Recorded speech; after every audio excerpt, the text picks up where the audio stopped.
Welcome to another episode of Tools of the Humans. In episode 1, we had the pleasure to entertain a discussion with Jim Cook, innovator, entrepreneur, coach. And that's why in the second episode, I had to introduce Matteo, the co-host of the show for season 2. Conducting and co-hosting is part of a journey, and in every episode, we explore different places, different tools. Because Tools of the Humans is about the tools the humans use to face challenges. We truly believe that science and technology are modern tools that humans implement and use every day for the challenges of the future. If you're interested, listen to the show while we talk to Professor Guido Saracco, Magnifico Rettore, Dean of the Politecnico of Torino. Welcome to the show, Professor Saracco. It's a pleasure to have you here. You are a scientist, a researcher, a book author, and much more. Your bio is in the link, but tell us in 100 words who is Guido Saracco, Director of Politecnico of Torino. I am an Italian. I lived in Turin since the beginning. It was in 1965. And I just spent 1 year abroad during my PhD on a regular basis because it was a mixed PhD between Politecnico of Torino and the University of Twente. I have been pursuing a career at the University of here in Politecnico. That was a rather specialistic career in chemical engineering.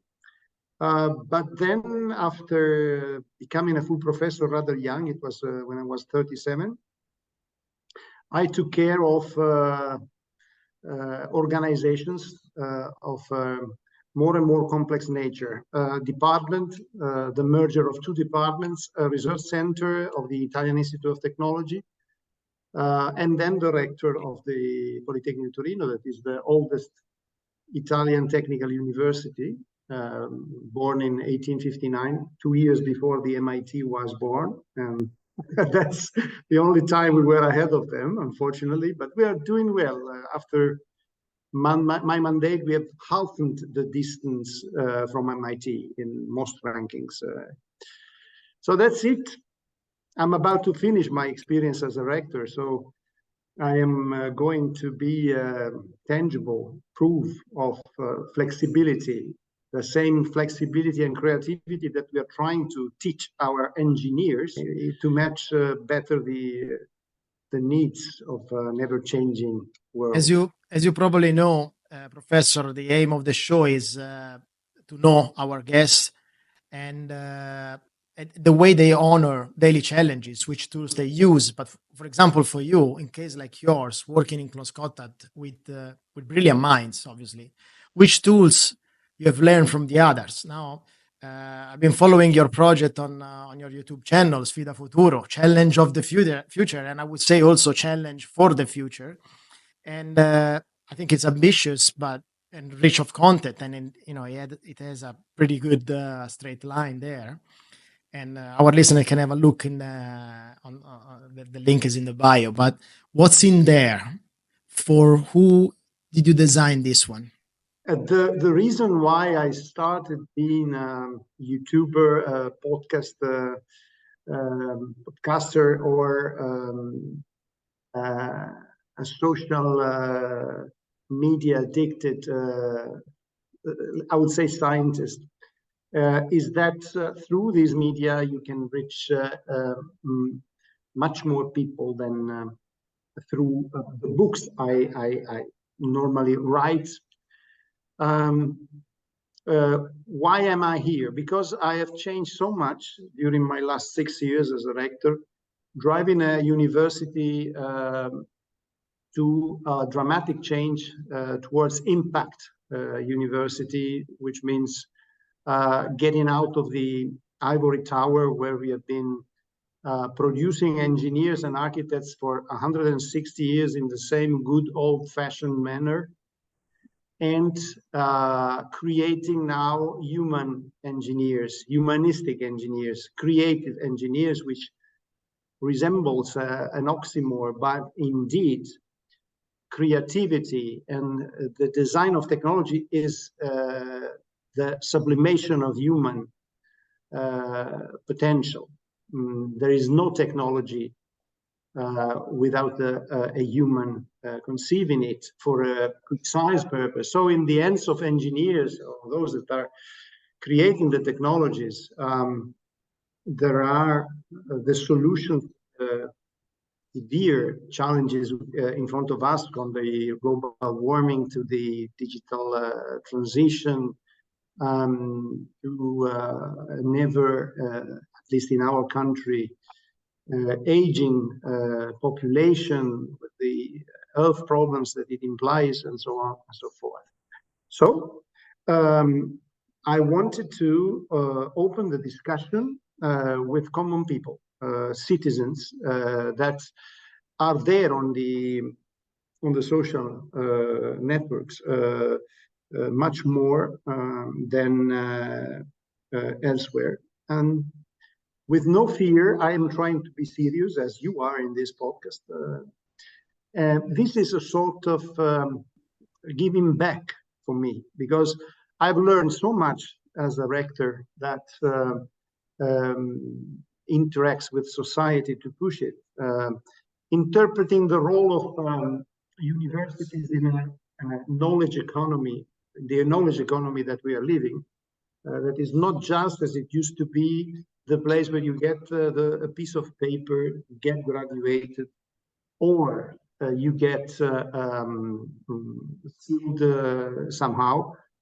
But it's through its applied research, to the technology transfer, and to the public awareness that we are kindling with events that we are creating, is an impact university nowadays. So through these relationships I had during my mandate with so many people, not just inside, but also outside our academic community, in the governing bodies, in the companies, in the other cultural institutions of this territory, of this nation, of the world, because we are an international university, I have a tremendous know-how now. I've changed so much, and I'm like Zeus. I have to cut this and let this all get out through as many possible medias, as many media as possible. Writing books, holding conferences, at the risk of being attacked by haters or whatever, but it's not a problem. I mean, the more reputed people, I hope that I'm going to remain reputed for a long time, but get on the social and disseminate knowledge and open minds, the better it is, at least in countries like ours that are democratic, where the vote of the people is essential to determine a govern. And my feeling is that if we don't do this, politicians are going to become followers and not leaders, followers of the needs of the belly of the people. But the people can be upgraded through discussion, through involvement. But to do this, we have to get out of the, not just of the normal education systems, we have to get out of the university. We have to merge. We have to create exchange platforms that are out of our comfort zone. But after all, I'm not just excited, but delighted of this new life as a social media manager, creator of contents, and I think it's not going to. I'm not going to abandon this in the future. It's going to be 30% of my time forever, and I believe strongly that this is needed. And I hope that I'm going to inspire many others in my position or in similar position to do this. After all, your case looks very similar. You don't need to be a podcaster. You get passion, and you are, I mean, delivering contents that are not at all trivial. I mean, helpful. Thank you very much, Professor. I know Matteo has a question about the book, but I had a provocative question in mind, which was, I see I hear so many youngsters, 18-year-old, they're approaching university and like, oh yeah, I need to tick the box. I need to get the degree because then I'm gonna do something completely different when I graduate. And you answer already. It's not like that. The message for young people is you need to get this one, especially in a way that you're doing in Turin. I mean, Turin right now, it's flowering of ideas and activities from aviation, airspace, and technology. So you are the right person in the right, not to give you compliments, but you are the right person in the right spot. I have to tell you a story that is extremely fresh, because I was at lunch with the human resources chief of Unicredit Bank, that is the second Italian bank and has a strong activities abroad as well. It's really a truly international bank. And they said that they are not going to take into account in new enrollment the quotation of the graduation. You know that in Italy we have the maximum quotation is 110 plus laude. Yeah, sure. They don't want to see it. They would like to get an impression of the flexibility, of the creativity, of the ambition. Okay, they get this piece of paper. We can say the soft skills. Yeah, this kind of things. And I said, and I told her, look, this is maybe correct if you consider us as very old traditional universities that are, testing their students in the good old manner, transferring knowledge and getting them this knowledge spit back at the exams, and in this rush to get this piece of paper. But in a few years after our revolution, we had a revolution in the way we are educating, especially engineers, by inserting human and social sciences much more aside the hard sciences that are at the background of any engineer, by letting all the engineer already in the second year of the of the bachelor degree work in groups of interdisciplinary nature, helped by a human scientist and a technologist, to face in groups global challenges and find solutions and think about this complexity. We have now 50 teams that are a sort of clubs, interdisciplinary once more, that are developing prototypes of a better and better performance every year. They compete in Europe. We have modules that are not extra, are essential to become graduating in the master phase of the 3+2 graduation, that are launched by companies that launch an innovation challenge. And once more, students from different disciplines that are close to become professionals, working groups, assisted by mentors. By this means, they get closer to what is needed in a company where you always work in groups with different competencies. And the company gets back knowledge of the best students and already appreciates them before they get graduated. So as you know, there is a tremendous headhunting, especially in some areas like the ICT arena, and so this becomes important. But it's also important to teach how they are going to work already during the university courses.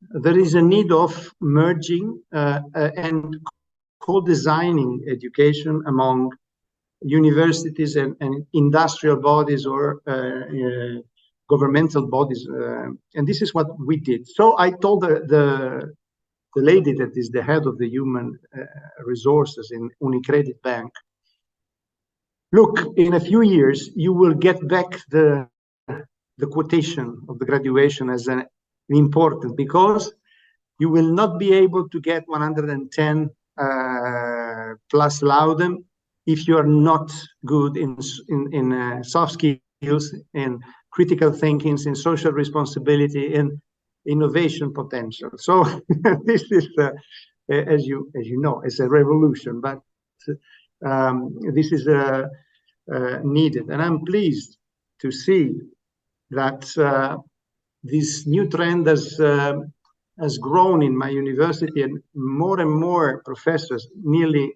half of them now, have agreed to go back to school. We have created a school for professors to teach them these new pedagogies and to let them be aware of their potential in order also to tune the exam modalities. And I think that we are cutting edge nowadays.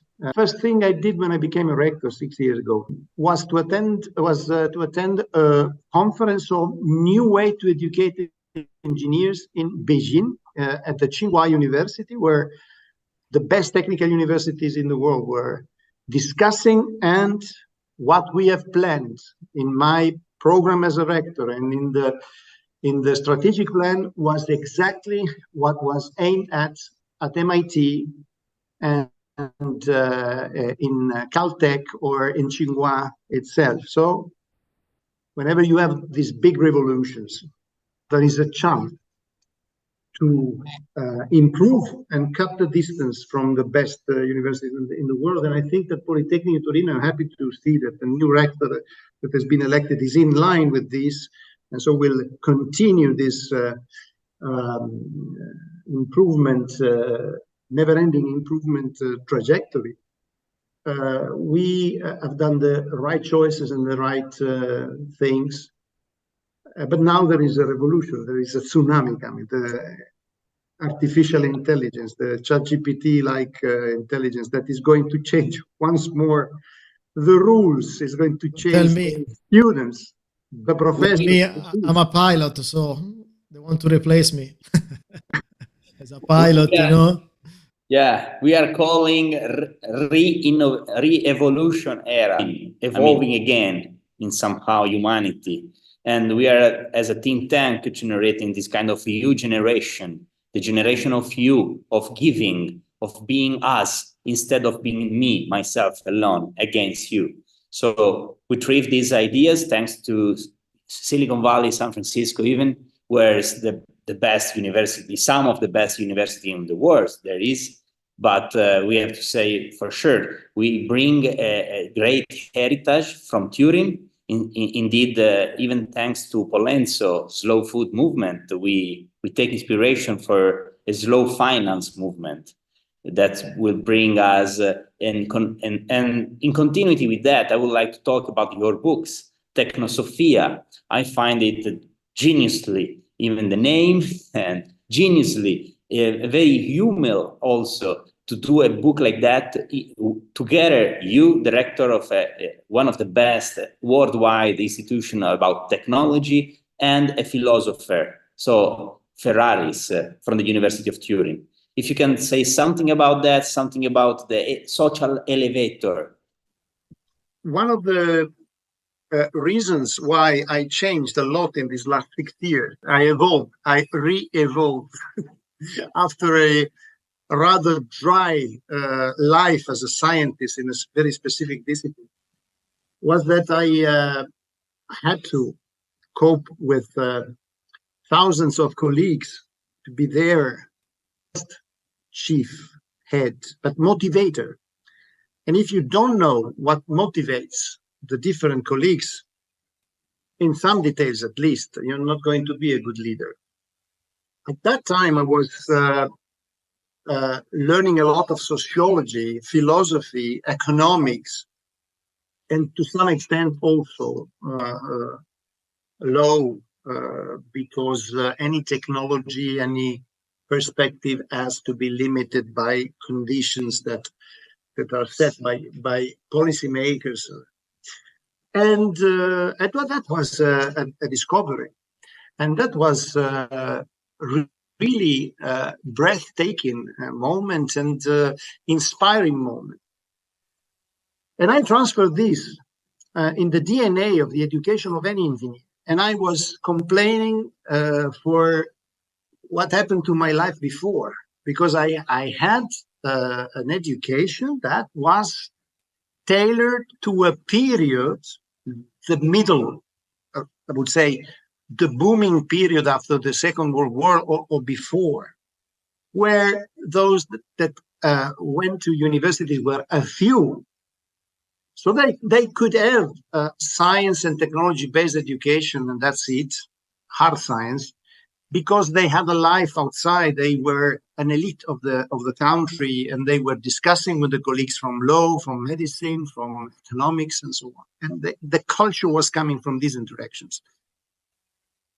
But now you need to embed in the new engineers these social and human scientists. Otherwise, they don't understand the problems of the society, of the persons. They try to solve with the technologies, and they don't know exactly what could be the unpredictable consequences of any technologies conceived for a purpose that may have in different directions in the society. So we are discussing in these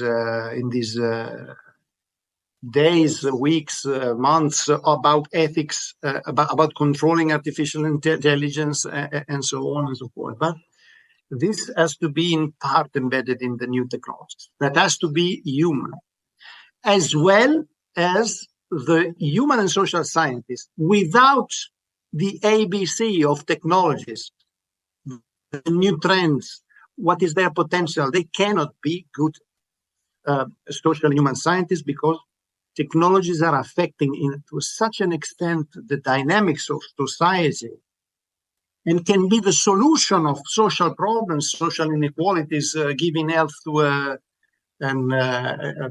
population that is becoming older and older. And this is the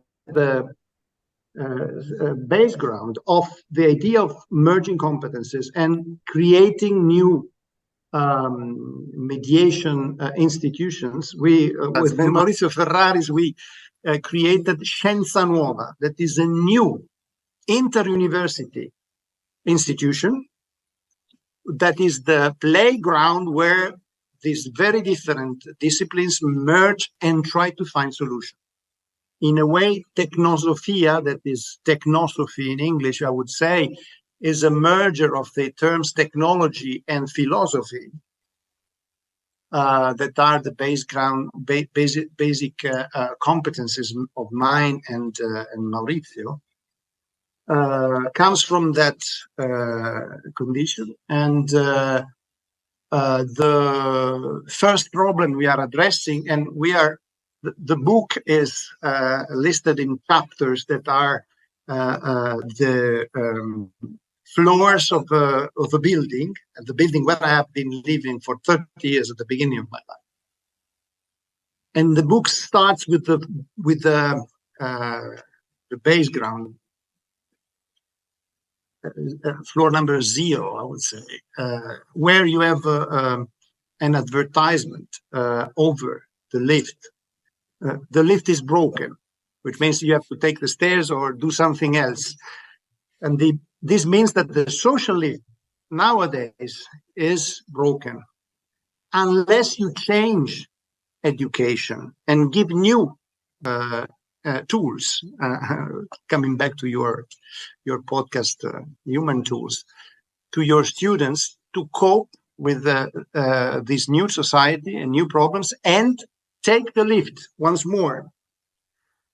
But this is just one of the things. We are planning, by the way, I'm telling this to our listeners from abroad, to translate it into English and maybe distribute it outside Italy. Unfortunately, it's in Italian, but it can be well. Yes. We will translate. Yes. For sure. Professor, are the new generations receptive? I mean, like the revolution is kind of top down, from the leadership of the university. You did this kind of revolution where you match different disciplines into your program, but obviously these guys these kids that are coming to the classes, they are exposed to this kind of new method. Are they receptive? It's something that you feel, because you're probably not going to see the results now. You're going to see the results in 5-7 years, once these people are in the business, but are they receptive? Do you see smiling faces in the corridors of the uni? Yes, not everything was well received, but whenever there was a criticism, it was motivated, and we used this to improve some of the new courses in this. We call it honor program because it's something special that we did for them. Basically, they are happier than going to a cinema classroom and getting information and taking notes, and that's it, with not much opportunity to discuss with the teachers, with the professors, because the classrooms are too big. One of the pluses of the new pedagogic tools that we are provided our teachers with is that the students work in groups, and so they can really discuss. Discussion is it's one of the prevalent reasons or way to improve and learn and create. So students with some criticisms on especially at the beginning of new courses when there were some pitfalls, they are motivated. Not all the students attend these courses, and we have to fight against the tendency to see this as a needed tortuous part in their life to get this piece of paper and get out. Because what we try in any case to tell them is that they need to exploit these years, and we are giving them the right stimuli to improve. So it's correct, but we need to awake them. I have to say that I needed to awake my colleagues before, otherwise. And the school for professors, the teaching and language laboratory. Language means that we need to improve our English as well. You know that Politecnico of Torino is the Italian university with the highest share among the big ones, with the highest share of foreign students. We have nearly 20% of foreign students, people that have been studying in the high schools all over the world and come to us for the university or the bachelor or the master's. That is it's one of the biggest institutions in town, right? We have only 2 universities, public universities, big ones, that are perfectly complementary, so they do not deliver the same degrees, and so we can easily cooperate. And Torino is now 850,000 city, inhabitant city. 125,000 are students at the university level. So this is a lot. And with the denatality that we are suffering from, I think that attracting students from abroad and educating them and trying to let them stay here for their job is one of the very few things that can try to cope with this tremendous denatality problem. And in one of the last episodes, we have interviewed Jim Cook, the co-founder of Netflix. We went to Silicon Valley, to San Francisco, to meet him. And why him? Because he has been coachee from Bill Campbell. Bill Campbell was the coach also of Steve Jobs, Jeff Bezos, and this great entrepreneur from San Francisco, from Silicon Valley. So one of the questions we have thought is why there and not here it's happened, the magic of the digital transformation. And one of the answers we find, thanks to our think tanks, was that, okay, there were venture capital, there were angel investor in San Francisco at that time, but also there were people, not only like Don Valentine or El Serino Piol, but also people like Bill Campbell that were coaching people. So the biggest difference we see is that in San Francisco, people lead others to nobilitate themselves. So I help you to let you flourish. Instead, in Turin, we should maybe lose the use to be one against the others, the Masons against the Rotary, against the. No, I'm not talking about you for sure, but we are seeing lightness now, thanks even to you, and thanks to maybe XR, thanks to Compagnia di San Paolo, thanks to Biennale Tecnologia or Vento. Can you say something about the new thrilling ecosystem of Italian Tech Week, of wherever you want in Turin? What's going on? I mean, Turin, maybe somebody don't know, is the provenience of the biggest holding company of Europe also, and technology is your land. I've just posted a story on Instagram on a new initiative we decided to do together.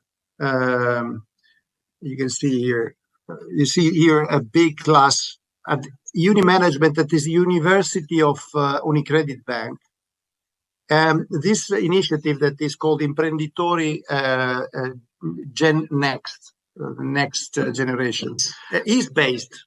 There are 250 students for 3 days attending new information from not just professors, but entrepreneurs of success, a lot of them. And they are interacting like hell. So we are very happy of this initiative that goes in the direction that you mentioned. And that is the first time that happens here. And this initiative has, from the academia, experts from 7 universities. University of Torino, or Politecnico di Torino, University of Western Piedmont, ESP, University of Genova, University of Aosta, and so on and so forth. And great entrepreneurs that are providing their knowledge of how a startup is created and stimulated. And we selected students from any of our universities that are close to being graduated in order to get them this. So in a way, we need 2 things, and I agree with you.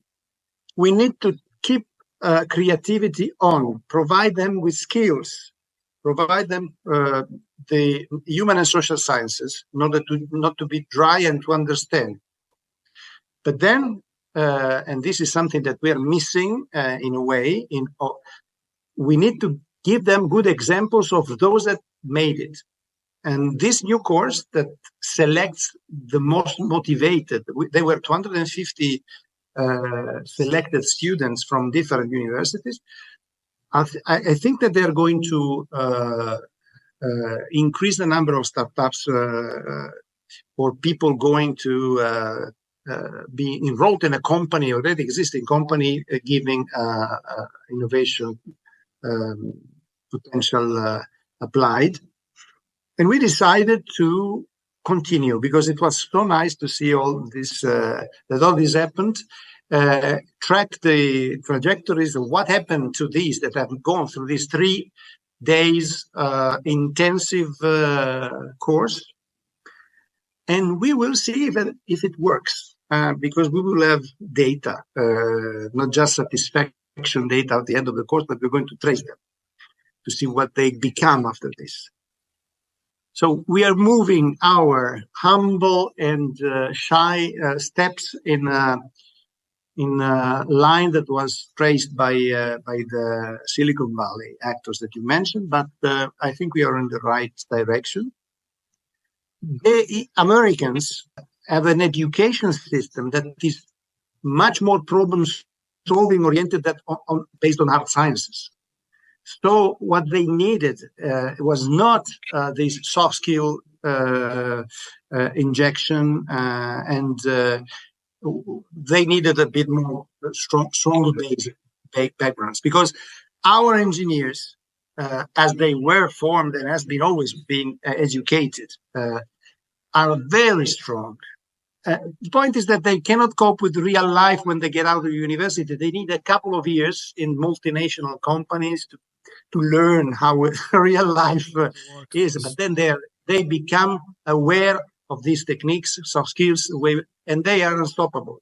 The Americans are much more ready to get inspiration from these startup success. So we need to flexibilize our engineers, getting them less nerd and more human.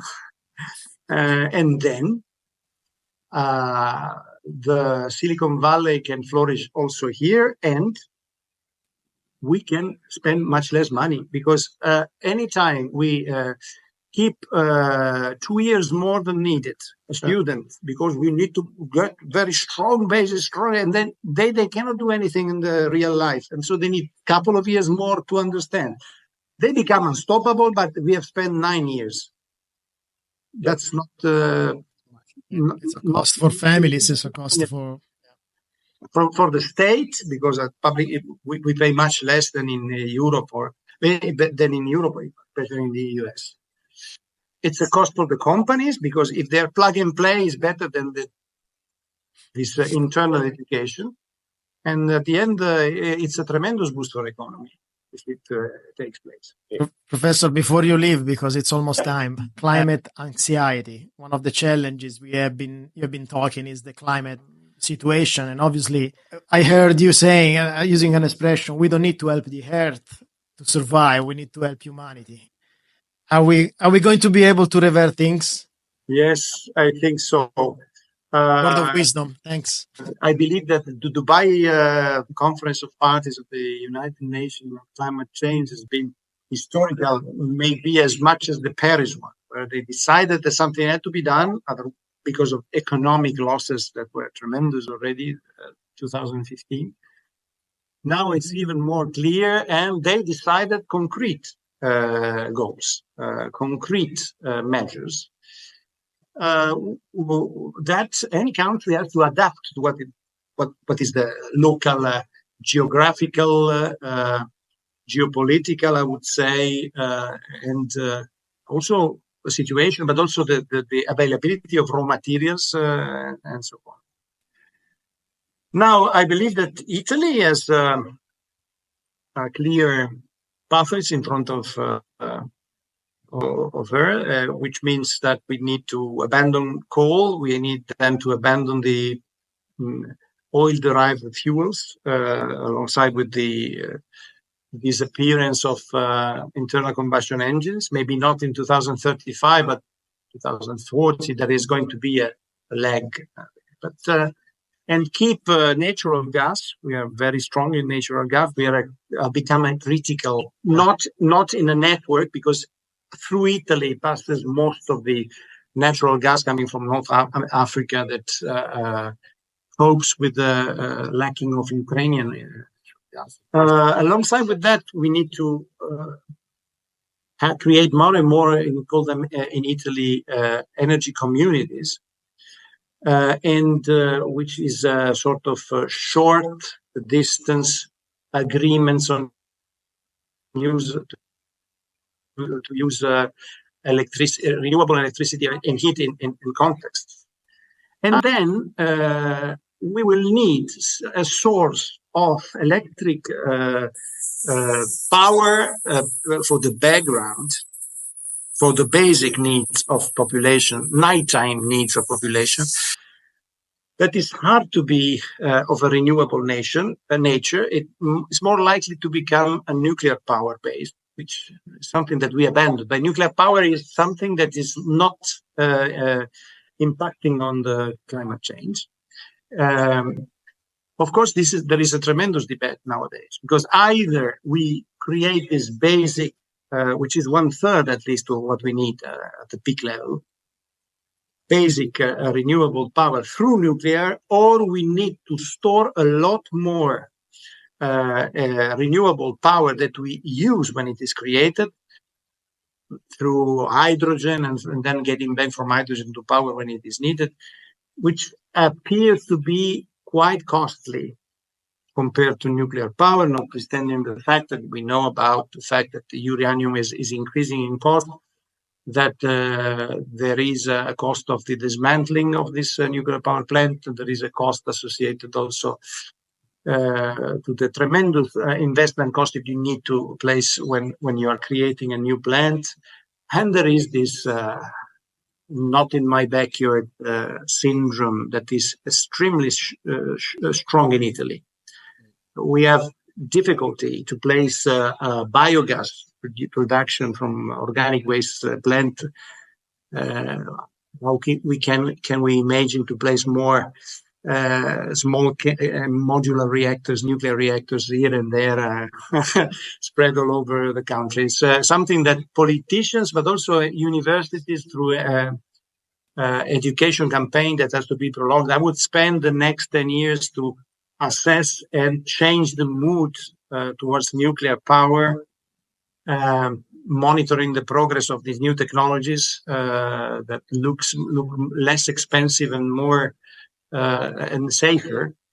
And if I have to guess, I see nuclear power coming back to Italy, at least in part, because otherwise we are not going to cope with this complexity. It was a pleasure to talk to you. Thank you. I hope to see you in the next job working with Stefano Buono in Nucleo to help. I will have dinner with him in 1 month time. And I'm going to discuss about also what we can do together in my new freelance. Thank you so much. Tom, if you want to say something. Thank you very much, Professor. Thank you, It's a pleasure. See you soon. See you soon. In Turin. Ciao. Ciao.